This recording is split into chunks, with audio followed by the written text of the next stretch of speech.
So hi friends, welcome back to my channel. ಈವ್ನಿಂಗಿಂದ start ಮಾಡಿದ್ದೀನಿ. So ಇವತ್ತು head bath ಮಾಡ್ಕೊಳ್ಳೋಣ ಅಂತ ಆಫೀಸಿಂದ ಜಸ್ಟ್ ಬಂದೆ. ಇನ್ನೂ ಫೇಸ್ ವಾಶ್ ಕೂಡ ಮಾಡಿಲ್ಲ. ಸರಿ, ಸುಮ್ಮನೆ ಹೆಡ್ ಬಾತ್ ಮಾಡೋದೇನಕ್ಕೆ, ಇಲ್ಲ ಆಯಿಲ್ ಆದರೂ ಅಪ್ಲೈ ಮಾಡ್ಕೊತಿದ್ದೆ. ಸರಿ, ಮೊಸರು ಮತ್ತು ಲೆಮನ್ ಹಾಕೋತೀನಿ. ಸೊ ಸ್ವಲ್ಪ ಡ್ಯಾಂಡ್ರಫ್ ಏನಾದರೂ ಆಗಿದ್ರೆ ಹೊರಟೋಗುತ್ತೆ ಲೆಮನ್ ಯೂಸ್ ಮಾಡೋದು. ಇರಾ ಇವತ್ತೇನಂದ್ರು ಮೀಟಿಂಗ್ ಇತ್ತಲ್ಲ, ಎಲ್ಲನೂ A+ ಅಂತ ಇವಳಿಗೆ ಮೀಟಿಂಗಲ್ಲಿ. ಮತ್ತು ಕಂಪ್ಲೇಂಟ್ ಬಂದು ತುಂಬ ಮಾತಾಡ್ತಾಳಂತೆ ಕ್ಲಾಸಲ್ಲಿ.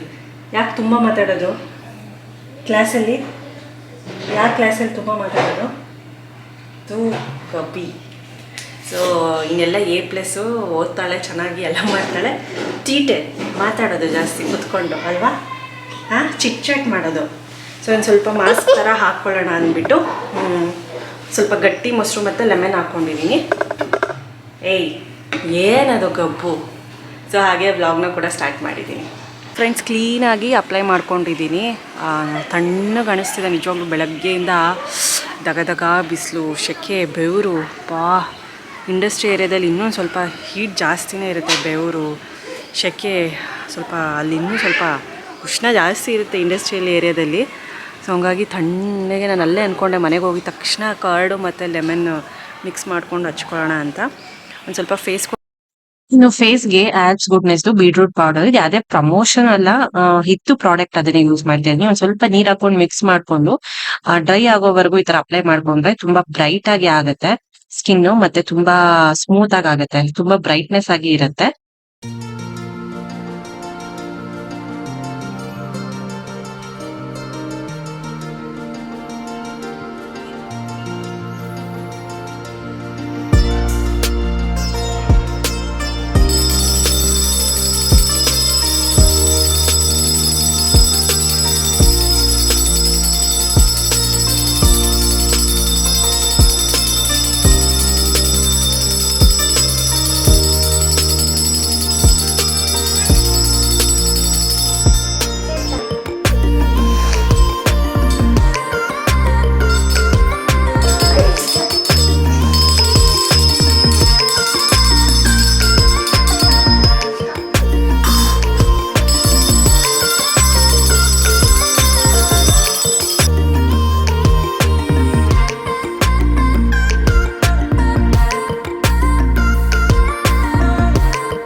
ನಾನು ಪ್ರಕುಲ್ ಇವಾಗ ಇಬ್ಬರು ಸೇರಿಕೊಂಡು ಕಪ್ ಕೇಕ್ ಮಾಡ್ತಾಯಿದ್ವಿ. ಇಬ್ಬರು ಒಬ್ಬೊಬ್ರಿಗೆ ಒಂದೊಂದು ಈ ಥರ ಕಪ್ ಕೇಕು. ಸೊ ಇದು ಮೈಕ್ರೋವೇವ್ ಸೇಫ್ ಅಂತ ನೋಡ್ಕೋಬೇಕು. ಇದು ಪಿಂಗಾಣಿದು ನೋಡಿ ಬರ್ತಿದ್ದಾರೆ, ಮೈಕ್ರೋವೇವ್ ಸೇಫ್ ಅಂತ ಬರ್ತಿದ್ದಾರೆ. ಇಬ್ರಿಗೂ ಒಂದೊಂದು ಕಪ್ ಮಾಡ್ತೀನಿ. ಇಲ್ಲ ಒಂದೇ ಅಂದರೆ ಕಿತ್ತಾಡ್ತಾರೆ ನನಗೆ ಅಂತ. ಅದಕ್ಕೊಂದು ಸ್ವಲ್ಪ ಹಾಲು, cocoa powder, baking soda, baking powder, ಗೋಧಿ ಹಿಟ್ಟು ಮತ್ತು ಜಾಗರಿ ಪೌಡರ್, ಇಲ್ಲಾಂದರೆ ಶುಗರ್ ಹಾಕ್ಬೋದು. ಸೊ ಅವನು ಇವತ್ತು ಯಾಕೋ ಶುಗರಲ್ಲಿ ಮಾಡಿಕೊಡು ಅಂತಿದ್ದಾನೆ. ಲಾಸ್ಟ್ 2 ಟೈಮ್ಸು ಜಾಗರಿ ಪೌಡರಲ್ಲೇ ಮಾಡಿದ್ದು. ನೋಡೋಣ ಶುಗರ್ ಹಾಕಿ ಹೆಂಗೆ ಟೇಸ್ಟ್ ಬರುತ್ತೆ ನೋಡಬೇಕು. ಆ್ಯಂಡ್ ಇಟ್ಬಿಡ್ತೀನಿ ಬೇಗ. ಚಪಾತಿ ಮಾಡ್ತಿದ್ದೆ ಆದಮೇಲೆ. ಸೊ ಪೂಜೆ ಮಾಡಿದೆ, ಸ್ನಾನ ಮಾಡಿಬಿಟ್ಟು ಫ್ರೆಶ್ಶಾಗಿ ಫೀಲ್ ಅನಿಸ್ತಿದೆ. ಮೊಸರು ಲೆಮನ್ ಎಲ್ಲ ಇಟ್ಕೊಂಡಿದ್ದೆನಲ್ಲ, ಹಾಗೆ ಬೀಟ್ರೂಟ್ ಪೌಡರ್ದು ಫೇಸ್ ಮಾಸ್ಕ್ ಥರ ಹಾಕ್ಕೊಂಡಿದೆ. ಫುಲ್ ನೋಡಿ ಬ್ರೈಟಾಗಿ ಆಗಿದೆ. ಆ್ಯಂಡ್ ತಂಪು ಅನಿಸ್ತಿದೆ, ತುಂಬ ಕಣ್ಣಿಗೆ ರಿಲೀಫ್ ಅನಿಸ್ತಿದೆ. ನೀವು ಟ್ರೈ ಮಾಡಿ ನೋಡಿ ಬೇಸಿಗೆ ಕಾಲದಲ್ಲಿ. ಮೊಸರು ನಿಂಬೆಹಣ್ಣು ಈ ಥರ ಹಾಕ್ಕೊಂಡು ನೋಡಿ, ಡ್ಯಾಂಡ್ರಫ್ ಆಗೋಲ್ಲ. ತುಂಬ ಡ್ಯಾಂಡ್ರಫ್ ಆಗೋದು ಸಮ್ಮರಲ್ಲೇ, ಧೂಳು ಅದು ಪಲ್ಯೂಷನ್ ಎಲ್ಲ. ಹಾಗೆ ತಂಪು ಕೂಡ ಇರುತ್ತೆ, ಕೂದಲು ಶೈನಿ ಆಗುತ್ತೆ, ಮೆತ್ತಗಾಗುತ್ತೆ. ಅರೋಮನೂ ಸಕ್ಕತ್ತಾಗಿದೆ, ಫ್ರೆಶ್ ಫೀಲ್ ಅನಿಸ್ತಿದೆ ಪೂಜೆ ಎಲ್ಲ ಮಾಡಿ. ಸೊ ಬನ್ನಿ ಇವಾಗ ಅಡುಗೆ ಕೇಕೆಲ್ಲ ಮಾಡಿ. ಹಾಗೆ ಇವಾಗ ಮೈಕ್ರೋವೇವ್ ಓವೆನ್ ಬಂದಾಗಿಂದ ಕೇಳ್ತಾನೆ ಇರ್ತಾರೆ, ಅಮ್ಮ ಕೇಕ್ ಮಾಡ್ಕೊಡು ಅಂತ. ಈಗ ಆಚೆ ಕೇಳಲ್ಲ ಮಕ್ಕಳು, ನಾನು ಆಚೆ ಕೇಕ್ ಕೊಡ್ಸು ಅದ್ ಕೊಡ್ಸು ಅಂತ. ಪ್ರತಿ ಸಲ ಹೋದಾಗ್ಲೂ ಏನಾದ್ರು ಆಚೆಗಡೆ ಕೇಳ್ತಾನೆ ಇದ್ರು, ಅಮ್ಮ ಬೇಕ್ರಿಲಿ ಏನಾದ್ರು ಕೊಡ್ಸು, ಪ್ಲೇನ್ ಕೇಕ್ ಕೊಡ್ಸು, ಅದು ಇದು ಅಂತ. ಈಗೇನು ಕೇಳಕ್ ಹೋಗಲ್ಲ. ಸೊ ಇದೇ ರೀಸನ್ಗೆ ಓವನ್ ತಂದಿದ್ದು. ಅಂಡ್ ವೀಕ್ಲಿ ಒಂದ್ಸಲ ನಾನು ಮಾಡ್ಕೊಡ್ತೀನಿ ಅಂತ ಹೇಳಿದೆ. ಇದು ನಾನು ಕಲಿಯೋವರೆಗೂ ಒಂದು ಸ್ಮಾಲ್ ಕಪ್ ಕೇಕ್ಸ್ ತರ ಮಾಡ್ಕೊಂಡು ಹೋಗ್ತಾ ಇದ್ದೀನಿ. ಕಲ್ತು ಫುಲ್ ಪರ್ಫೆಕ್ಟ್ ಆದ್ಮೇಲೆ ಒಂದ್ ಸ್ವಲ್ಪ ಜಾಸ್ತಿ ಮಾಡ್ಕೊಂಡು ಹೋಗೋಣ ಅಂತ ಅಷ್ಟೇನೇನಿಲ್ಲ. ಸೊ ಇದೆಲ್ಲ ಆನ್ ಮಾಡಿ ಇಟ್ಟಿದ್ದೀನಿ, ಆಗ್ತಿದೆ ಇದು ಮೈಕ್ರೋವೇವ್ ಓವೆನ್ ಅಲ್ಲಿ. ಸೊ ಎಲ್ಲ ಕಲ್ಸಿಟ್ಟಿದ್ದಾಯ್ತು. ಒಂದ್ ಸ್ವಲ್ಪ ಹೆಲ್ಪ್ ಮಾಡ್ಕೊಟ್ಟ, ಇದಕ್ಕೆಲ್ಲ ಹೆಲ್ಪ್ ಮಾಡ್ಕೊಡ್ತಾನೆ ಕೇಕ್ ಮಾಡೋದಿಕ್ಕೆ. ಅದು ಇದು ಅವ್ನಿಗೆ ಏನ್ ಫೇವ್ರೇಟ್ ಇದೆ ಅದನ್ನೆಲ್ಲದಕ್ಕೂ ಹೆಲ್ಪ್ ಮಾಡಿ ಕೊಡ್ತಾನೆ. ಸೊ ಇನ್ನೇನು ಮುಗಿಯುತ್ತೆ ಒಂದ್ ಸ್ವಲ್ಪ ಹೊತ್ತಿಗೆ. ಬೇಕಾಗ್ತಿದೆ. 2 ಕಪ್ ಇಟ್ಟಿದೆ ನಾನು. ಇಲ್ಲ ಒಬ್ರಿಗೆ ಒಂದೇ ಅಂದ್ರೆ ಕಿತ್ತಾಡ್ತಾರೆ, ಇಲ್ಲ ನನಗ್ ಬೇಕು ಅಂತ. ಫ್ರೆಂಡ್ಸ್ ಇದಾಗಿದೆ. ಫೋರ್ಕಲ್ಲಿ ಇಟ್ಟು ನೋಡಿದ್ವಿ, ಫೋರ್ಕ್ ಕೊಡು. ಸೊ ಫೋರ್ಕಲ್ಲಿ ಮಾಡಿದಾಗ ನೋಡು ಒಂಚೂರು ಅಂಟ್ಕೊಂಡಿಲ್ಲ. ಸೊ ಇದು ಅಷ್ಟೆ. ಸೊ ಅವಾಗ ಬೇಕಾಗಿದೆ ಅಂತ ಅರ್ಥ. ಸೊ ಈ ಫುಲ್ಲು ಸ್ವಲ್ಪ ತಣ್ಣಗಾದ್ಮೇಲೆ ಕೊಡ್ತೀನಿ ತಿನ್ನೋದಕ್ಕೆ. ವೆಯ್ಟಿಂಗ್ ಅಲ್ವಾ ತಿನ್ನೋಕ್ಕೆ? ಹಾಂ,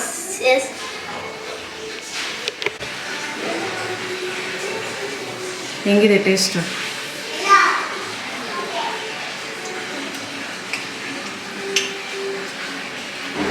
ಸ್ವಲ್ಪ ಸ್ವೀಟ್ ಆಗುತ್ತೆ. ನಾನು ಸ್ವೀಟ್ ಕಮ್ಮಿನೇ ಹಾಕೋದು ಯಾವಾಗಲೂ, ಸ್ವೀಟ್ ಜಾಸ್ತಿ ಹಾಕಲ್ಲ. ಶುಗರ್ ಅಂದಲ್ಲ, ಅದಕ್ಕೆ ಸ್ವಲ್ಪ ಕಮ್ಮಿ ಆಗ್ತದೆ. ಜಾಗರಿ ಹಾಕಿದ್ರೆ ಸ್ವಲ್ಪ ಜಾಸ್ತಿ ಆಗ್ತಿದೆ. ಓಕೆನಾ?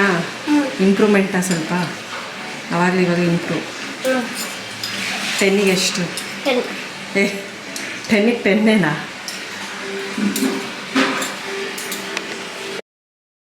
ಅಂಡ್ ನನ್ ಮಗ ಹೇಗೆ ಇರ್ಲಿ, ಏನಾದ್ರು ಮಾಡಿದಾಗ ಹೊಸ ರೆಸಿಪೀಸ್ ಮಾಡಿದಾಗ ಟೇಸ್ಟ್ ಮಾಡಕ್ ಕೊಟ್ಟಾಗ, ಸೊ ರಿವ್ಯೂಗೆ ಎಷ್ಟು 10ಗೆ ಅಂದ್ರೆ 10 ಅಂತಾನೆ ಹೇಳ್ತಾನೆ. ಇದುವರೆಗೂ ಯಾವತ್ತು 9, 8, 7 ಆತರ ಹೇಳೇ ಇಲ್ಲ. 10ಗೆ 10 ಅಂದ್ರೆ ಓಕೆ. ಒಂದ್ ಸ್ವಲ್ಪ ಶುಗರ್ ಲೆಸ್ ಇದ್ರು, ಸ್ವೀಟ್ ಕಮ್ಮಿ ಇದ್ರು 10ಗೆ 10 ಕೊಟ್ಬಿಡ್ತಾನೆ ನನ್ಗೆ. ನನ್ ಸ್ವೀಟ್ ಕಮ್ಮಿ ಬೇಕು ಅಂತಾನೆ ಹಾಕೋದು. ಹಂಗಾಗಿ 10ಗೆ 10 ಅಂತಾನೆ ಹೇಳ್ತಿರ್ತಾನೆ. ಯಾವಾಗ್ಲೂ ನನ್ಗೆ ಒಂಥರ ಎನ್ಕರೇಜ್ಮೆಂಟ್ ಕೊಡೋದು ಜಾಸ್ತಿ. 10ಗೆ 10 ಅಂದ್ರೆ ಅವಾಗ ನಮ್ಗೆ ಒಂದ್ ಸ್ವಲ್ಪ ಎನ್ಕರೇಜ್ಮೆಂಟ್ ಸಿಗತ್ತಲ್ವಾ, ಹಂಗೆ. ಇನ್ನು ರಾತ್ರಿಗೆ ಪಾಯಸ ಮಾಡ್ತಾ ಇದ್ದೆ. ಬರೀ ಶಾವ್ಗೆ ಹಾಕ್ಬಿಟ್ಟು, ತುಪ್ಪ ಮತ್ತೆ ಹಾಲು ಹಾಕ್ಬಿಟ್ಟು ಶಾವ್ಗೆ ಪಾಯಸ ಮಾಡೋಣ ಅಂದ್ಬಿಟ್ಟು ಮಾಡ್ತಾ ಇದ್ದೆ. ತಂಪಲ್ವಾ ಈ ಬೇಸಿಗೆ ಕಾಲದಲ್ಲಿ. ಇನ್ನು ಇದ್ರ ಜೊತೆಗೆ ಸ್ವಲ್ಪ ಬೆಲ್ಲನೂ ಕರಗಿಸ್ಕೊತಾ ಇದೆ, ಬೇಗ ಆಗೋಗುತ್ತೆ ಅಂತ ಪಾಯಸಕ್ಕೆ. ಹಾಗೆ ಮಂಡಕ್ಕಿ ಇತ್ತು 1 ಪ್ಯಾಕೆಟ್. ಇದು ಆಂಧ್ರದ ಮಂಡಕ್ಕಿ. ಅದನ್ನು ಮಂಡಕ್ಕಿ ಉಸ್ಲಿ ಮಾಡೋಣ ಅಂದ್ಬಿಟ್ಟು ಅನ್ಕೊಂಡೆ. ಸೊ ಚಪಾತಿ ಮಾಡೋಣ ಅನ್ಕೊಂಡೆ, ಬಟ್ ಬೇಡ, ಚಪಾತಿ ಏನು ಅಂದ್ಬಿಟ್ಟು ಸರಿ ಮಂಡಕ್ಕಿ ನಿಂಬೆಹಣ್ಣು ಒಂದ್ ಸ್ವಲ್ಪ ಜಾಸ್ತಿ ಹಾಕಿ ಮಾಡಿದೆ. ಒಗ್ಗರಣೆ ಎಲ್ಲ ಜಾಸ್ತಿ, ಈರುಳ್ಳಿ ಟೊಮೆಟೊ ಎಲ್ಲ ಜಾಸ್ತಿ ಹಾಕಿ, ನಿಂಬೆಹಣ್ಣು ಎಲ್ಲ ಜಾಸ್ತಿ ಹಾಕಿ ಮಾಡಿದ್ರೆ ಸಖತ್ ಇರುತ್ತೆ ಟೇಸ್ಟು. ಸೊ ಒಗ್ಗರಣೆಗೆಲ್ಲ ಹಾಕೊಂತಾ ಇದ್ದೀನಿ ಆಲ್ರೆಡಿ. ಇದು ಏನ್ 2 ನಿಮಿಷ ನೆನ್ಸಿಡ್ಬೇಕಷ್ಟೇ, ಜಾಸ್ತಿ ಹೊತ್ತು ನೆನ್ಸಿಡಂಗಿಲ್ಲ. ಒಗ್ಗರಣೆಗೆ ಏನಿಲ್ಲ, ಆಯಿಲು, ಸಾಸಿವೆ, ಜೀರಿಗೆ, ಕರ್ಬೇವಿನ ಸೊಪ್ಪು, ಹಸಿರು ಮೆಣಸಿನಕಾಯಿ, ಈರುಳ್ಳಿ, ಟೊಮ್ಯಾಟೊ, ಒಂದ್ ಸ್ವಲ್ಪ ಹಿಂಗ್ ಹಾಕೋಬೇಕಷ್ಟೇ. ನೋಡಿ, ಹಾಲು ಹಾಕಿದೀನಿ, ಒಂದ್ ಸ್ವಲ್ಪ ನೀರು ಹಾಕಿದೀನಿ, ಹಾಲು ಹಾಕಿ ಕುದಿಸ್ತಾ ಇದ್ದೀನಿ. ಇದು ಇನ್ನೂ ಗಟ್ಟಿ ಆಗುತ್ತೆ. ಬಟ್ ನಿಮ್ಗೆ ನೋಡಿದಾಗ ಏನ್ ಅನ್ಸುತ್ತೆ ಗೊತ್ತಾ, ಏನ್ ಇಷ್ಟೊಂದು ತಿಳಿನ ಅಂತ ಅನ್ಸುತ್ತೆ. ಪಾಯಸ ಮಾಡಿದ್ದಾಯಿತು. ಸೊ ಒಬ್ರು ಕಮೆಂಟ್ ಮಾಡಿದ್ರು, ನೀವು ಅಷ್ಟೊಂದು ನೀರು ಹಾಕ್ತೀರಾ ಗ್ರೇವಿ ಮಾಡೋವಾಗ, ಅದೆಲ್ಲ ನೀರಾಗೇ ಇರುತ್ತೆ, ಟೇಸ್ಟ್ ಇರಲ್ಲ ಅಂತ. ಅದು ಇನ್ನೂ ಬಾಯ್ಲ್ ಆಗಬೇಕು. ನಾನು ಫುಲ್ಲು ಅದು ಆಗೋವರೆಗೂ ತೋರಿಸಲ್ಲ. ಸೊ ಅದು ಆಗ್ತಾ ಕೊನೆಗೆ ಏನು ಗೊತ್ತಾ, ನಾವು ಸ್ವಲ್ಪ 10 ನಿಮಿಷ 15 ನಿಮಿಷ ಬಿಟ್ಟು ತಿಂತೀವಿ, ಅವಾಗ ಗ್ರೇವಿ ಗಟ್ಟಿ ಆಗುತ್ತೆ. ಸೊ ಪಾಯಸ ಕೂಡ ಹಾಗೆ, ನಾವು ಮೊದಲೇ ಗಟ್ಟಿ ಮಾಡಿಬಿಟ್ರೆ ನಾವು ತಿನ್ನೋ ಟೈಮ್ಗೆ ಇನ್ನೂ ಗಟ್ಟಿ ಆಗುತ್ತೆ. ಹಾಗಾಗಿ ನಿಮ್ಗೆ ಅನಿಸುತ್ತೆ ಅಷ್ಟೇ. ಅದು ಬಾಯ್ಲ್ ಆಗೋವಾಗ ನೀವು ತೋರಿಸ್ತೀನಲ್ಲ, ಇನ್ನೂ ನೀರು ಅಂತ ಅನಿಸುತ್ತೆ. ಅದು ಕೊನೆಗೆ ಸೆಮಿ ಗ್ರೇವಿ ಥರನೇ ಆಗೋ ಥರನೇ ಮಾಡೋದು. ಸೊ ಪಾಯಸ ರೆಡಿ ಆಯಿತು. ಬರೀ ಶಾವಿಗೆ ಹಾಕ್ಬಿಟ್ಟು ಪಾಯಸ ಮಾಡಿದ್ದೀನಿ. ಈ ಕಡೆ ಮಂಡಕ್ಕಿದು ಒಗ್ಗರಣೆ ಹಾಕ್ತಾಯಿದ್ದೀನಿ. ಇದು ಕೂಡ ಅನಂತಪುರದ್ದು ಮಂಡಕ್ಕಿ, ಚೆನ್ನಾಗಿರುತ್ತೆ. ಸೊ ನಮ್ಮ ಸೈಡ್ ಅಷ್ಟೊಂದು ಚೆನ್ನಾಗಿ ಬರೋಲ್ಲ, ಅದು ಟೇಸ್ಟಿಯಾಗಿರುತ್ತೆ ಮತ್ತು ಫ್ಲಫಿ ಆಗಿರುತ್ತೆ ತುಂಬ. ಸೊ ಇದೊಂದು ಸ್ವಲ್ಪ ಒಗ್ಗರಣೆ ಹಾಕ್ಬಿಟ್ಟು, ಸ್ವಲ್ಪ ಮಂಡಕ್ಕಿ ಈಗಲೇ ನೆನೆಸಿಲ್ಲ, ಎಲ್ಲ ಇದು ಒಗ್ಗರಣೆ ಎಲ್ಲ ಆದಮೇಲೆ ನೆನೆಸ್ತೀನಿ. ಬೇಗ ನೆಂದೋಗೋದು, 1 2 ನಿಮಿಷ ಸಾಕು. ಇದು ಕೂಡ ಆಗಿದೆ, ಆಫ್ ಮಾಡಿದ್ದೀನಿ. ಗಟ್ಟಿಯಾಗಿ ಆಗುತ್ತೆ, 10 ನಿಮಿಷಕ್ಕೆಲ್ಲ ಗಟ್ಟಿ ಆಗುತ್ತೆ. ನಾವು ಈಗಲೇ ಗಟ್ಟಿ ಮಾಡಿದ್ರೆ ಏನು ಗೊತ್ತು, ತಿನ್ನೋವಾಗೆ ಒಂಚೂರು ಹಾಲಿರಲ್ಲ, ಆಮೇಲೆ ಒಂಚೂರು ಗ್ರೇವಿ ಇರಲ್ಲ, ಆ ಥರ. ಸೊ ಅದು ನಿಮಗೆ ಲಿಕ್ವಿಡ್ ಥರ ಅಂತ ಅನಿಸುತ್ತೆ ಅಷ್ಟೇ. ಅಂಡ್ ಆಗ್ಲೇ ನೋಡಿ ಎಷ್ಟು ಗಟ್ಟಿ ಆಗಿದೆ. ಇನ್ನ ಗ್ರೇವೀಸು ಏನಾದ್ರು ಮಾಡೋವಾಗ್ಲೂ ಅಷ್ಟೇ ಸ್ವಲ್ಪ ತಿಳಿ ಅಂತ ಅನ್ಸುತ್ತೆ. ಆಮೇಲೆ ಅದು ಹೋಗ್ತಾ ಏನ್ ಗೊತ್ತಾ, ಹಾರ್ದಂಗೆ ಕುದ್ದಂಗೆ ಇನ್ನೂ ಗಟ್ಟಿ ಆಗತ್ತೆ. ಸೊ ನಾವು ಫಸ್ಟೇ ಗಟ್ಟಿ ಮಾಡ್ಬಿಟ್ರೆ ಇನ್ನೂ ಗಟ್ಟಿ ಆಗ್ಬಿಡುತ್ತೆ. ಇದು ಆಲ್ಮೋಸ್ಟ್ ಏನ್ ಸ್ವಲ್ಪ ಹೊತ್ತು ಬೆಂದ್ರೆ ಪಾಯಸ ಆಗೋಗುತ್ತೆ. ಇಲ್ಲಿ ಒಗ್ಗರಣೆ ಹಾಕ್ಬಿಟ್ಟು ಪೂರಿ ಕೂಡ 2 ನಿಮಿಷಕ್ಕೆ ನೆಂದೋಗ್ಬಿಡುತ್ತೆ. ಇದು ಆಂಧ್ರದು ತುಂಬಾ ಟೇಸ್ಟಿ ಆಗಿರುತ್ತೆ. ಮತ್ತೆ ಗ್ಯಾಸ್ಟ್ರಿಕ್ ಅಂತ ಏನ್ ಅನ್ಸಲ್ಲ, ಯಾಕಂದ್ರೆ ನಾವು ನೆನ್ಸಿರ್ತೀವಲ್ಲ ಮಂಡಕ್ಕಿ. ಹಾಗಾಗಿ ನಿಂಬೆಹಣ್ಣು ಒಂದ್ ಸ್ವಲ್ಪ, ಒಂದು ದೊಡ್ಡ ಸೈಜ್ ಅಷ್ಟು 1.5 ನಿಂಬೆಹಣ್ಣು ಹಾಕೊಂಡೆ, ಸಖತ್ ಇತ್ತು ಟೇಸ್ಟ್ ಮಾತ್ರ. ಫ್ರೆಂಡ್ಸ್, ಕರ್ಡ್ ಮತ್ತು ಲೆಮನ್ ಯೂಸ್ ಮಾಡಿದ್ನಲ್ಲ, ಬಿಡಿಸ್ಕೊತಾ ಇದ್ರೆ ಒಂದು ಚೂರು ಸಿಕ್ಕಿಲ್ಲ ಗೊತ್ತಾ. ಕೂಂಬಿಂಗ್ ಇಟ್ಟಿದ ತಕ್ಷಣ ಆರಾಮಾಗಿ ಕೂಂಬಾಗ್ತೈತೆ, ಅಷ್ಟು ಚೆನ್ನಾಗಿ ಫ್ರೀ ಆಗುತ್ತೆ. ನಾವು ಮೊಸರೆಲ್ಲ ಯೂಸ್ ಮಾಡಿರ್ತೀವಲ್ಲ, ಫ್ರೀ ಆಗುತ್ತೆ. ಖಂಡಿತವಾಗ್ಲೂ ಟ್ರೈ ಮಾಡಿ, ಸಕ್ಕತ್ತಾಗಿ ವರ್ಕ್ ಆಗುತ್ತೆ. ಸ್ವಲ್ಪ ಬಟ್ಟೆ ಇತ್ತು, ಬಟ್ಟೆ ಎಲ್ಲ ಜೋಡಿಸಿಡ್ತಾ ಇದ್ದೀನಿ, ನಮ್ಮದು ಲಶಿಕಾದು ಎಲ್ಲ. ಈ ಬಟ್ಟೆ ಜೋಡಿಸಿಡದೆ ಒಂಥರ ಸಮಸ್ಯೆ. ನೈಟ್ ವೇರು ಸ್ವಲ್ಪ ಈ ಕಡೆ ಬಾ.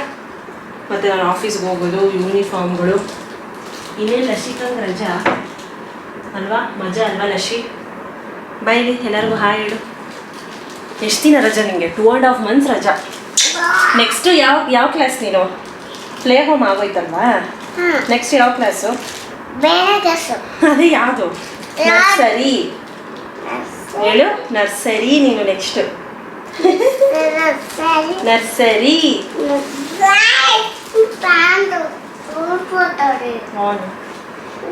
ಇನ್ನು ಈ ಮಸ್ಕಿಟೋ ನೆಟ್ ಏನಿದೆ, ನಾನು ಲಶಿಕಾ ಹುಟ್ಟಿದಾಗ 2 years ಏನೋ ನಾನು ಯೂಸ್ ಮಾಡಿದ್ದೆ ಕಂಟಿನ್ಯೂಸ್ ಆಗಿ, ಅವಳು ನ್ಯೂ ಬಾರ್ನ್ ಬೇಬಿ ಅಂದ್ಬಿಟ್ಟು. ಅದಾದ್ಮೇಲೆ ತೆಗ್ದೆ. ಇದಾದ್ಮೇಲೆ ಇವಾಗ ಯೂಸ್ ಮಾಡ್ತಾ ಇದೀನಿ. ಇವಾಗ ಬೇಸಿಗೆ ಕಾಲ ಅಲ್ಲ, ಬಾಗ್ಲು ಹಾಕಿರ್ತೀನಿ, ಕಿಟಕಿ ಎಲ್ಲ ಹಾಕಿರ್ತೀನಿ. ಹಾಗೂ 1-2-3 ಸೊಳ್ಳೆ ಸೇರ್ಕೊಂಡ್ಬಿಡುತ್ತೆ. ಕರೆಕ್ಟಾಗಿ ಮಲಗುವಾಗ ಕಿವಿ ಹತ್ರ ಬಂದು ಸೌಂಡ್ ಮಾಡೋದೆಲ್ಲ ಮಾಡುತ್ತೆ. ನಿಜವಾಗ್ಲೂ ಇರಿಟೇಟ್ ಮಾಡುತ್ತೆ, ನಿದ್ದೆ ಡಿಸ್ಟರ್ಬ್ ಆಗುತ್ತೆ. ಅದನ್ನ ಹೊಡೆಯೋವರೆಗೂ ನಿದ್ದೆನೆ ಮಾಡಲ್ಲ ನಾನು, ಹಂಗ ಆಗ್ಬಿಡುತ್ತೆ. ಸೊ ಯಾಕೆ ಈ ಸಮಸ್ಯೆ ಅಂದ್ಬಿಟ್ಟು, ಸರಿ ಹೆಂಗೋ ನೆಟ್ ಇದೆಯಲ್ಲ ಮಸ್ಕಿಟೋ ನೆಟ್, ಅದನ್ನ ಡೈಲಿ ಹಾಕೋತಾ ಇದ್ದೀನಿ. ಅದ್ರಲ್ಲಿ ಬೇಸಿಗೆ ಕಾಲದಲ್ಲಿ ತುಂಬಾ ಜಾಸ್ತಿ, ಅದಕ್ಕೆ ಒಂದ್ ಸ್ವಲ್ಪ ಲಶಿಕಾನು ಹೆಲ್ಪ್ ಮಾಡ್ಕೊಡ್ತಿದ್ದಾಳೆ. ಬಟ್ ಇದು ಅಮೆಝಾನ್ ಅಲ್ಲಿ ತಗೊಂಡಿದ್ದು, ಚೆನ್ನಾಗಿರತ್ತೆ ನೋಡಿ. ಇದು ಬೇಗ ಕ್ವಿಕ್ ಆಗಿ ಮಡ್ಚ್ಕೋಬಹುದು, ಕ್ವಿಕ್ ಆಗಿ ಹಾಕೋಬಹುದು, ತುಂಬಾ ಯೂಸ್ಫುಲ್ ಆಗುತ್ತೆ. ಅಂಡ್ ಸೊಳ್ಳೆ ಹತ್ರ ಬೇರೆ ಕಚ್ಚಿಸ್ಕೋಬಾರ್ದಲ್ವಾ ಜಾಸ್ತಿ, ಹಾಗಾಗಿ. So good night. ನಾನ್ ಮತ್ತೆ ಮಾರ್ನಿಂಗ್ ವ್ಲಾಗ್ ನ ಕಂಟಿನ್ಯೂ ಮಾಡ್ತೀನಿ. ಸೊ ಬೆಳಗ್ಗೆ ಎದ್ವಿ, ಎಲ್ಲರಿಗೂ ಗುಡ್ ಮಾರ್ನಿಂಗ್ ಅಂತ ಹೇಳ್ತಾ ಸೊ ವ್ಲಾಗ್ ನ ಕಂಟಿನ್ಯೂ ಮಾಡ್ತಾ ಇದ್ವಿ. ಲಶಿಕಂಗೆ ರಜಾ, ಫುಲ್ ಮಜಾ. ಅವಳು ರಜಾ ಇರ್ಲಿ ಪಾಪ, ಸ್ಕೂಲ್ ಇರ್ಲಿ, ಒಂದೇ ಟೈಮ್ಗೆ ಅವಳು ಎದ್ದೋಳೋದು. ನಾನು ಯಾವಾಗ ಎದ್ದೋಳ್ತೀನಿ ನೋಡಿ, ನಾನು 7:15 ಎದ್ರೆ ಅವಳು 7:15, 8:15 ಎದ್ರೆ 8:15. 8:15 ತುಂಬಾ ಕಡಿಮೆ ಬಿಡಿ, ನಾನು ಎದ್ದೋಳೋದೇ ಇಲ್ಲ ಅಷ್ಟು. 7:15ನೇ ಲಾಸ್ಟ್ ಅಂತ ಅನ್ಸುತ್ತೆ. ಇಲ್ಲಿ 6 ಗಂಟೆಗೆ ಇದ್ರೆ 6 ಗಂಟೆಗೆ ಎದ್ದೊಳ್ತಾಳೆ. ಆ ತರ ಅವಳು. ರಜಾ ಸ್ಕೂಲು ಅಂತ ಏನೂ ಡಿಫ್ರೆನ್ಸ್ ಇಲ್ಲ ಆಕ್ಚುಲಿ ಲಶಿಕಾಗೆ. ಇನ್ನು ಇವತ್ತು ಶುಕ್ರವಾರ, ಪುಳಿಯೋಗರೆ ಮಾಡ್ತಾ ಇದ್ದೆ. ಶುಕ್ರವಾರ ಅಂದ್ರೆ ರೈಸ್ ಐಟಮ್ ನಮ್ಮ ಮನೆ ಕಲ್ಸಿದ ವಾರ. ಸೊ ಸ್ವಲ್ಪ ಬೇಗ ಅಡಿಗೆ ಆಗೋಗ್ಲಿ ಅಂದ್ಬಿಟ್ಟು ರೈಸ್ ಐಟಮ್ ನ ಮಾಡ್ತೀನಿ. ಇಲ್ಲಿ ಹಾಗೆ ಸಾಂಬಾರ್ಗೆ ಹೀರೆಕಾಯಿ ಕೂಡ ಕಟ್ ಮಾಡ್ಕೊಳ್ತಾ ಇದ್ದೀನಿ. ಇನ್ನು ಟೈಟಲ್ ಅಲ್ಲಿ ನೀವು ನೋಡ್ದಂಗೆ ನನ್ನ ಇನ್ಸ್ಪಿರೇಷನ್ ಮೋಟಿವೇಟರ್ ಯಾರು ಅಂತ ನಾನು ಟೈಟಲ್ ಅಲ್ಲಿ ಹಾಕಿದ್ದೆ. ಸೊ ನಾನು ಇನ್ಸ್ಪಿರೇಷನ್ ಮತ್ತೆ ನನ್ನ ಮೋಟಿವೇಟರ್ ನನಗ್ ನಾನೇ. ಓಕೆ, ಬೇರೆಯವರಿಂದ ಇನ್ಸ್ಪೈರ್ ಆಗೋದು ಒಂದು 10% ಇರ್ಬೋದು ಅಷ್ಟೇ. ಬಟ್ 90% ಇಲ್ಲ 80% ನನಗ್ ನಾನೇ ನನಗ್ ನಾನೇ ಇನ್ಸ್ಪಿರೇಷನ್ ಆರ್ ಮೋಟಿವೇಟರ್ ಅಂತಾನೆ ಹೇಳ್ಬೋದು. ಬಿಕಾಸ್ ನಮಗ್ ಯಾರು ಬಂದು ಧೈರ್ಯ ಕೊಡೋದಿಲ್ಲ, ನೀನ್ ಹಂಗಿರು ಹಿಂಗಿರು ಅಂತ. ಅದಕ್ಕೆ ನಾವೇ ಧೈರ್ಯ ತಗೋಬೇಕು. ನಮ್ಮ ಮನ್ಸು ಅನ್ನೋದು ಏನಿರುತ್ತಲ್ಲ, ನಮ್ಮ ಸೋಲ್, ಅದ್ರಲ್ಲಿ ನಾವು ಒಂದು ದೃಢ ನಿರ್ಧಾರನ ಮಾಡ್ಕೊಂಡ್ಬಿಡ್ಬೇಕು. ಇಲ್ಲಪ್ಪ ನಾವ್ ಹಿಂಗೆ ಇರ್ಬೇಕು, ಧೈರ್ಯವಾಗಿರ್ಬೇಕು, ನಾವ್ ಹಿಂಗೆ ಫೇಸ್ ಮಾಡ್ಬೇಕು ಅನ್ನೋದು ನಮಗ್ ನಾವೇ ಮಾಡ್ಕೊಂಡ್ರೇನೆ ನಮ್ಗೆ ಒಂದು ಕಾನ್ಫಿಡೆನ್ಸ್ ಅನ್ನೋದು ಬರೋದು. ನಮ್ಗೆ ಈ ತರ ಯಾರು ಬಂದು ಮೋಟಿವೇಶನ್ ಸ್ಪೀಚ್ ಆಗ್ಲಿ, ಇನ್ಸ್ಪಿರೇಷನ್ ಸ್ಪೀಚ್ ಆಗ್ಲಿ ಯಾರು ಕೊಡಲ್ಲ. ನೀನ್ ಹಿಂಗಿರು, ಧೈರ್ಯವಾಗಿರು, ನಾನ್ ಇರ್ತೀನಿ ಅಂತ ಯಾರು ಕೂಡ ಬಂದು ಸಾಥ್ ಕೊಡಲ್ಲ. ಸೊ ನಮಗ್ ಸಾಥ್ ನಾವೇ ಆಗಿರ್ಬೇಕು. ನಮ್ ಮನ್ಸೇ ನಮಗ್ ಸಾಥ್ ಆಗಿರ್ಬೇಕು. ನಮ್ ಮನ್ಸು ನಮಗ್ ಸಾಥ್ ಆಗಿರ್ಬೇಕು ಅಂದ್ರೆ ನಾವು ಮೊದ್ಲು ನಮ್ಮ ಅಂತರ ಆತ್ಮ ಅಂತ ಏನ್ ಹೇಳ್ತೀವಿ, ಅದು ನಮ್ ಸ್ಟ್ರಾಂಗ್ ಆಗಿ ಇಟ್ಕೋಬೇಕು, ಸ್ಟ್ರಾಂಗ್ ಆಗಿರ್ಬೇಕು. ಅದೇ ನಮ್ಗೆ ಒಂಥರ ಬೂಸ್ಟರ್ ತರ ಕೊಡುತ್ತೆ ಅಂತ ಹೇಳ್ಬೋದು. ಇನ್ನು ಬೆಳಗ್ಗೆ ಎಲ್ಲ ತಿಂಡಿ ಎಲ್ಲ ಸಾಂಬಾರೆಲ್ಲ ಮಾಡಿ ಸ್ವಲ್ಪ ಹೊತ್ತು ಆಚೆ ಬಂದು ಗ್ರೀನರಿನ ನೋಡ್ತಾ ಇದ್ದೀನಿ. ಇನ್ನು ಅಮ್ಮ ಪ್ರತಿದಿನ ಸಗಣಿ ಹಾಕ್ಬಿಟ್ಟು ರಂಗೋಲಿ ಹಾಕ್ತಾರೆ. ಸ್ವಲ್ಪ ಸ್ಪೆಷಲ್ ಆಗಿ ಫ್ರೈಡೆ ಅಂತ ರಂಗೋಲಿ ಒಂದ್ ಸ್ವಲ್ಪ ಎಕ್ಸ್ಟ್ರಾ ಡಿಸೈನ್ಸ್ ಎಲ್ಲ ಮಾಡ್ತಾರೆ. ಇನ್ನು ನಾನು ಹೇಳಿದೆ ಮಜ್ಜಿಗೆ ಮೆಣಸಿನ್ಕಾಯಿ ಮಜ್ಜಿಗೆಲ್ ನೆನ್ಸಿದ್ವಿ ಅಂತ. 3 ದಿನ ಆಯ್ತು. ಇನ್ನು ಅದು ಡ್ರೈ ಆಗೋವರೆಗೂ ಚೆನ್ನಾಗಿ ಒಂದ್ 4-5 ದಿನ ಆಗುತ್ತೆ ನೋಡಿ. ಆಲ್ರೆಡಿ ಎಷ್ಟು ಪೇಲ್ ಒಂಥರ ಲೈಟ್ ಗ್ರೀನಿಶ್ ಆಗಿದೆ. ಇದೆಲ್ಲ ಪೂರ್ತಿ ಮತ್ತೆ ಬ್ರೌನ್ ಆಗುತ್ತೆ. ನಾನು ಆಗೊಂದ್ಸಲ ತೋರಿಸ್ತೀನಿ. ಅಲ್ಲಿವರೆಗೂ ಚೆನ್ನಾಗಿ ಬಿಸಿಲಲ್ಲಿ ಕಾಟನ್ ಬಟ್ಟೆ ಮೇಲೆ ಹಾಕೊಂಡು ಇಟ್ಕೊಂಡ್ರೆ ಬೇಗನೆ ಡ್ರೈ ಆಗುತ್ತೆ. ಟ್ರೈ ಮಾಡಿ ನೋಡಿ.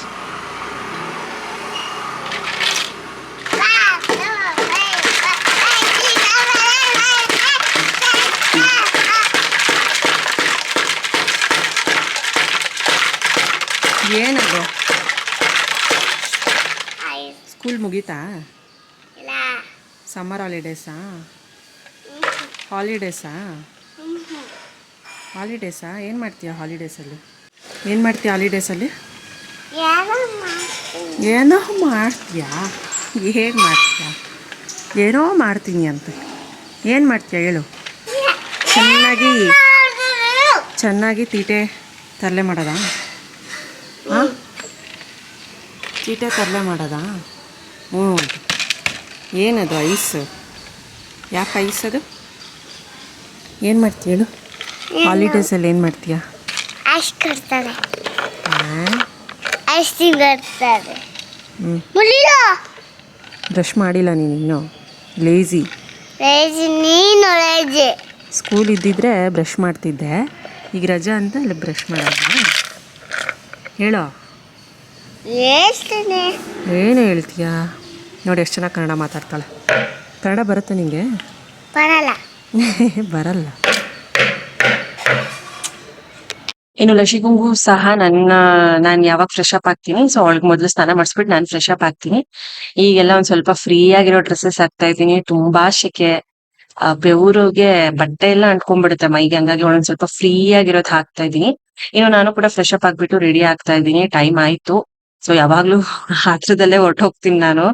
ಒಂದ್ 5 ನಿಮಿಷಕ್ಕೆ ತಿನ್ನೋದು ಆತರ ಆಗುತ್ತೆ. ಬೆಳಿಗ್ಗೆ ಏನ್ ಮಾಡಕ್ಕಾಗಲ್ಲ. ಲಸಿಕಂಗ್ ಸ್ನಾನ, ಅಡಿಗೆ, ಸಾಂಬಾರು, ಅದು ಇದು, ನಾನ್ ರೆಡಿ ಆಗೋದು, ಕ್ರೀಮು, ಲೋಷನ್ಗಳೆಲ್ಲ ಅಪ್ಲೈ ಮಾಡ್ಕೊಂಡು ಹೋಗೋಷ್ಟಕ್ಕೆ ರೆಡಿ ಏನೋ ಲೇಟೇ ಆಗೋಗ್ಬಿಡುತ್ತೆ ಅಂತಾನೆ ಹೇಳ್ಬೋದು.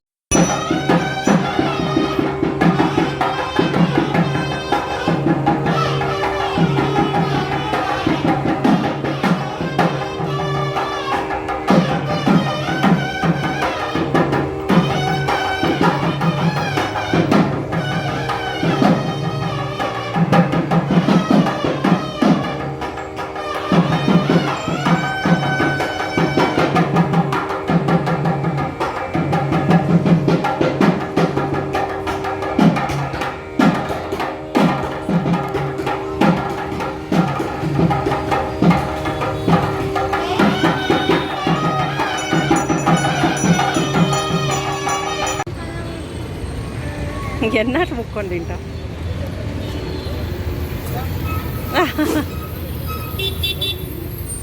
ಎನ್ನಾಟ್ಲೆ ದೇವಸ್ಥಾನಕ್ಕೆ ಹೋಗಿ ಬಂದ್ವಿ. ಇವತ್ತು ಫ್ರೈಡೇ ಅಲ್ವಾ, ಲಕ್ಷ್ಮೀ ದೇವಸ್ಥಾನಕ್ಕೆ ಹೋಗಿದ್ವಿ. ತುಂಬ ಜನ ಇದು ಬಂದಿದ್ರು, ಮತ್ತು ಮಂಗಳಾರತಿ ಮಾಡೋ ಟೈಮ್ಗೆ ಕರೆಕ್ಟಾಗಿ ಹೋದ್ವಿ. ಲಶಿಕದು ಫೋಟೋ ಫ್ರೇಮ್ ಇಸ್ಕೊಂಬರ್ಬೇಕಿತ್ತು, ಗ್ರೂಪ್ ಫೋಟೋದು, ಅದೇ ಮುಗೀತಲ್ಲ ಪ್ಲೇ ಹೋಮ್ದು. ಸೊ ಅದು ಫ್ರೇಮ್ಗೆ ಕೊಟ್ಟಿದ್ದೆ ದುಡ್ಡು. ಸೊ ಅದು ಇಸ್ಕೊಂಬಂದೆ. ಅದು ನೆಕ್ಸ್ಟ್ ವೀಡಿಯೋದಲ್ಲಿ ತೋರಿಸ್ತೀನಿ, ಅದು ಕೆಳಗಡೆ ಇದೆ. ಸೊ ಈಗ ನಾನು ಆಗಲೇ ಮಲ್ಕೊಳಕ್ಕೆ ಬಂದಿದ್ದೀನಿ. ಟಯರ್ಡ್ ಆಗಿದೆ. 9:30. ಈಗೆಲ್ಲ ವಿತಿನ್ 10 ಒಳಗಡೆ ಮಲ್ಕೊಂಡ್ಬಿಡ್ತೀನಿ. ಸೊ ಆಗಲೇ ಹೇಳ್ದಂಗೆ, ಸೊ ನನ್ನ ಇನ್ಸ್ಪಿರೇಷನ್ನು ನಾನೇ ಆಗಿರ್ತೀನಿ ಯಾವಾಗಲೂ. ಸೊ ನನ್ನಲ್ಲಿ ಏನು ಬದಲಾವಣೆ ಮಾಡ್ಕೋಬೇಕು ಅಂತ ನೋಡಿಕೊಂಡು ನಾನು ಇನ್ಸ್ಪೈರ್ ಮಾಡ್ಕೋತೀನಿ. ಸೊ ಬೇರೆಯವ್ರನ್ನ ನೋಡಿ ಆಗಲ್ಲ ಅಂತ ಅಲ್ಲ, ಡೆಫಿನೆಟಾಗಿ ಆಗ್ತೀವಿ. ಬೇರೆಯವರು ಒಳ್ಳೆ ಗುಣ ನೋಡಿ, ಬೇರೆಯವ್ರು ಮಾಡೋ ಒಂದು ಕೆಲಸ, ಬೇರೆಯವ್ರೊಂದು ಒಳ್ಳೆ ರುಚಿಯಾಗಿ ಮಾಡೋ ಒಂದು ಅಡುಗೆ, ಬೇರೆಯವ್ರು ಮಾತಾಡೋ ವಿಧಾನ, ಅವನು ನೋಡಿ ಕೆಲವರು ಇನ್ಸ್ಪೈರ್ ಆಗ್ತಾರೆ. ಸೊ ನಾನು ಇನ್ಸ್ಪೈರ್ ಆಗ್ತೀನಿ, ಬಟ್ ಪರ್ಸೆಂಟೇಜ್ ಕಮ್ಮಿ ಅಷ್ಟೇ. ಬಟ್ ಮೋಸ್ಟ್ ಪ್ರಾಬಬಲಿ ಒಂದು 90%. ಸೊ ನನಗೆ ನಾನೇ ಇನ್ಸ್ಪಿರೇಷನ್ನು. ನನ್ನಲ್ಲಿ ಏನು ಪಾಸಿಟಿವ್ಸ್ ಇದೆ, ನನ್ನಲ್ಲಿ ಏನು ನೆಗೆಟಿವ್ಸ್ ಇದೆ ಅಂತ ನನಗೆ ಗೊತ್ತಿರುತ್ತೆ. ಸೊ ಯಾವುದು ಅಂದರೆ ನೆಗೆಟಿವ್ಸ್ ಅಂದರೆ ನಾನು ಆಗಲೇ ಹೇಳ್ದಂಗೆ, ಈ ಪಾಸಿಟಿವ್ ಅಂದರೆ ನನಗೆ ಕೋಪನೇ, ನೆಗೆಟಿವು ಕೋಪನೇ. ಹಾಗೆ ಪಾಸಿಟಿವ್ ಅಂದರೆ ಬೇಗ ಯಾರನ್ನಾದ್ರೂ ನಾನು ಪರಿಚಯ ಮಾಡ್ಕೊಂಬಿಡ್ತೀನಿ, ಫ್ರೆಂಡ್ಲಿ ಆಗಿರ್ತೀನಿ. ಸೊ ಆ ಥರ ಒಂದು ನನ್ನ ಕ್ಯಾರೆಕ್ಟ್ರ್. ಮತ್ತು ನೆಗೆಟಿವ್ ಅಂದರೆ ಬೇಗ ಕೋಪ ಬಂದುಬಿಡುತ್ತೆ ನನಗೆ. ಅದೊಂಥರ ಕೋಪ ಒಳ್ಳೆಯದಕ್ಕೂ ಕೆಟ್ಟದಕ್ಕೂ ಎರಡಕ್ಕೂ ಆಗುತ್ತೆ. ಸೊ ಆ ಥರ ಪಾಸಿಟಿವ್ ನೆಗೆಟಿವ್ ನಂದು ಕೋಪನೇ ಅಂತಲೇ ಹೇಳ್ಬೋದು. ಸೊ ಹಾಗಾಗಿ ನನ್ನಲ್ಲಿ ಏನಾದರೂ ಚೇಂಜಸ್ ಆಗಬೇಕಂದ್ರೆ ನನ್ನನ್ನು ನಾನು ಒಂದು ಮಿರರ್ ಥರ ನೋಡಿಕೊಂಡು, ಇಲ್ಲ ನೀನು ಹೀಗಿರಬೇಕು, ಈಗ ನಾನೇನಾದರೂ ಒಂದು ಒಳ್ಳೆ ಕೆಲಸ ಮಾಡಿದರೆ ಸೊ ನನ್ನೊಳಗೇ ನಾನೇ ಇಲ್ಲ ಈ ಥರ ಇನ್ನೂ ಜಾಸ್ತಿ ಕೆಲಸ ಮಾಡೋಣ, ಒಳ್ಳೆ ಕೆಲಸಗಳು ಅಂತ ನನಗೆ ನಾನೇ ಇನ್ಸ್ಪೈರ್ ಆಗ್ತೀನಿ. ಸೊ ಡೆಫಿನೆಟಾಗಿ ನಿಮಗೆ ಬೇರೆಯವರು ರೋಲ್ ಮಾಡೆಲ್ ಆಗಿರ್ಬೋದು, ಬೇರೆಯವ್ರ ಇನ್ಸ್ಪಿರೇಷನ್ ಆಗಿರ್ಬೋದು, ಬೇರೆಯವ್ರ ಮೋಟಿವೇಶನ್ ಮಾಡಿರ್ಬೋದು. ಸೊ ಯಾವುದೋ ಒಂದು ಮೂಲಕ ನಾವು ಇನ್ಸ್ಪೈರ್ ಆಗ್ತಾ ಇರ್ತೀವಿ. ಅದು ನಿಮ್ಮಿಂದ ಆಗಿರ್ಬೋದು, ನಿಮಗೆ ನೀವೇ ಆಗಿರ್ಬೋದು, ಇಲ್ಲ ಬೇರೆಯವರಿಂದ ಆಗಿರ್ಬೋದು. ಸೊ ಹಾಗೆ ಸೊ ಎಲ್ಲರಿಗೂ ಒಂದು ಇನ್ಸ್ಪಿರೇಷನ್ ಅನ್ನೋದು ಇರಲೇಬೇಕು ಲೈಫಲ್ಲಿ. ಸೊ ಇಲ್ಲಾಂದರೆ ನಾವೇನು ಗೋಲ್ಸ್ನ ನಾವು ಹೋಗಿ ಮುಟ್ಟೋಕ್ಕಾಗಲ್ಲ. ಹಾಗೆ ನಿಮ್ಮ ಕೆಟ್ಟದ್ದು ನಿಮ್ಮ ಒಳ್ಳೆಯದು ಏನು ಅಂತ ನಿಮಗೆ ಮಾತ್ರ ಗೊತ್ತಿರುತ್ತೆ. ಸೊ ಬೇರೆಯವ್ರು ನೋಡಿದಾಗ ಅದು ಬೇರೆ ಗೊತ್ತಿರುತ್ತೆ, ಬಟ್ ನಿಮಗೆ ಮಾತ್ರ ನಿಮ್ಮ ಕೆಟ್ಟದ್ದು ನಿಮ್ಮ ಒಳ್ಳೆಯದು ಏನು ಅಂತ ಗೊತ್ತಿರುತ್ತೆ. ಅದನ್ನು ಚೇಂಜಸ್ ಮಾಡ್ಕೊಳ್ಳೋಕ್ಕೆ ಟ್ರೈ ಮಾಡಿ, ಒಳ್ಳೆಯದನ್ನು ಇನ್ನೂ ಜಾಸ್ತಿ ಮಾಡೋದಕ್ಕೆ ಟ್ರೈ ಮಾಡಿ, ಕೆಟ್ಟದ್ದನ್ನು ಚೇಂಜಸ್ ಮಾಡ್ಕೊಳ್ಳಿ. ಸೊ ಎಲ್ಲರೂ ಮನುಷ್ಯರೇ, ಯಾರೂ ತಪ್ಪು ಮಾಡ್ದಲೆ ಅಂತೂ ಯಾರೂ ಇರೋಲ್ಲ. ಎಲ್ಲರೂ ಪರ್ಫೆಕ್ಟಾಗಿ ಮಿಸ್ಟರ್ಸ್ ಪರ್ಫೆಕ್ಟಾಗಿರೋಕ್ಕೆ ಸಾಧ್ಯ ಇಲ್ಲ. ಸೊ ಒಂದು ಸ್ವಲ್ಪ ಪ್ರಮಾಣ ಎಲ್ಲ ಕಡಿಮೆ ಮಾಡ್ಕೊಂಡು ಹೋಗಿ ನೆಗೆಟಿವ್ಸ್ ಅಂತ ನಾನು ಹೇಳ್ತೀನಿ. ಸೊ ಇಷ್ಟೇ ಇವತ್ತಿನ ವ್ಲಾಗ್ ಜೊತೆಗೆ ಒಂದು ಸ್ವಲ್ಪ ಮೋಟಿವೇಶನ್ ಥರ ಟಿಪ್ಸ್ ಕೂಡ ಕೊಟ್ಟೆ.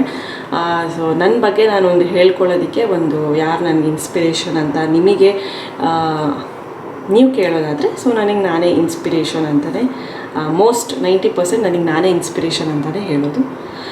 ಸೊ ಅಷ್ಟೇ ಇವತ್ತಿನ ವ್ಲಾಗ್. ಮತ್ತೆ ನಾಳೆ ನೋಡೋಣ, ನೆಕ್ಸ್ಟ್ ವ್ಲಾಗ್ನಲ್ಲಿ ಸಿಗ್ತೀವಿ. ಅಂಟಿಲ್ ದೆನ್ ಬಾಯ್ ಬಾಯ್, ಗುಡ್ ನೈಟ್, ಟೇಕ್ ಕೇರ್, ಬಾಯ್ ಬಾಯ್, ಗುಡ್ ನೈಟ್.